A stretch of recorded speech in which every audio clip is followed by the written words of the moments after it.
Welcome to Everyday Happiness, where we create lasting happiness in about 2 minutes a day through my signature method of intentional margins, creating harmony between your to-dos and your priorities, happiness science, and musings about life.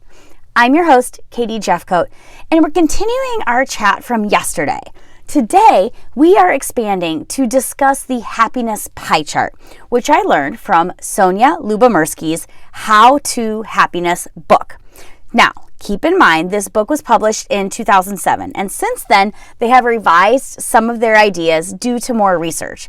I talked about that news briefly in episode 350, but all the information here is based on that update. Okay, moving on.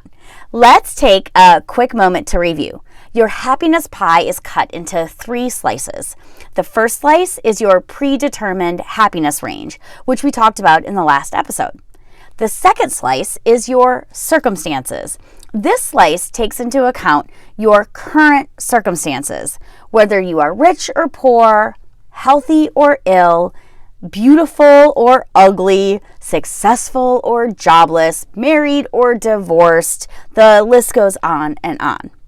What I find astonishing is how little your current circumstances affect your overall happiness. Having all the luck and the riches in the world won't make you much happier. On the plus side, that also means that negative situations like becoming ill, losing a job, getting divorced, crashing your car have really little impact on your long-term happiness.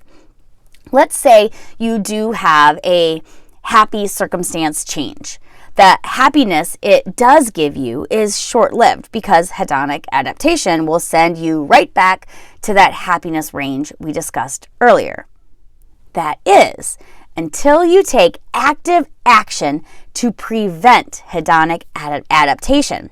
As part of their update, Lyubomirsky notes that the hedonic adaptation prevention, HAP model, demonstrates that you can continue to interact with a new life change past its normal influence. So if you continue to interact with this change, you can create a situation where you have less hedonic adaptation. So to do this, you must actively act in one of 2 ways. First, you can continue having positive experiences with the change to feed that happiness fire, such as hosting dinner parties at a new home. And second, you can appreciate what you have instead of quickly moving on to dream of the next big thing. For example, you could actively think about all the awesome features of your new car rather than wishing for the newest model. So what's really incredible about this is that you can influence how big this slice of your happiness pie is simply with the HAP model. So what about the last slice of the pie? The last slice of the pie is your choice for intentional activities.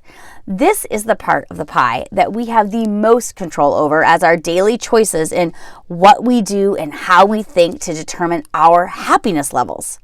So if you want to learn more, check out our next episode of Everyday Happiness tomorrow.